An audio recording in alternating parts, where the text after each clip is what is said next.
Ny fanampianana tolotra androany zany dia vary folo kitapo akanjo roapolo sy dimanjato isa ao anaty gony dimy dia kiraro telopolo. Ny tiana tenenina dia ny hoe zavatra toy izao tsy ampety Madagasikara. Aminay zany ny atao hoe firaisankina dia tokony nisy le firaisankina foana ary io tsy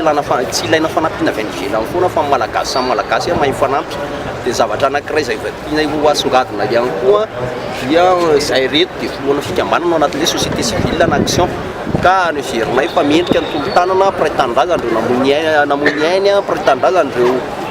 tsy misakafo sy mirava-trano dia neverina ihany koa zany fa ny zavatra lehibe tena tiana voizina hoe raha misy le fandravaravana trano manerana Madagasikara tsara mba jerena aloha le mesure d'accompagnement satria tsika rehefa misy ny zavatra ohatr'izao mahay mirahiny ka tokony hatonga saina koa mpitondra sy ny mpampiatra lalàna sy ny rehetra zao hoe tsy dia tena potipotehana fotsiny ny olona fa azo atao foana mifampiresahana satria mitovy foana io na maty amin'ny anoanana na maty amin'ny alalan'ny fandravana trano ka izay zavatra izay zany zavatra tiana tenenina hoe amin'ny zavatra tiana tenenina koa dia izay ninninona zany zavatra mitraika amin'ny sosialy mponina dia mba mangataka izay mba ho jerena toy izao foana hoe aleontsika aloha misoroka toy izay mitsapo tsy hoe amin'ny zavatra toy izao foana dia mahafinaritra le fiarahany hetsika misaotra ny ekipa rehetra koa izay.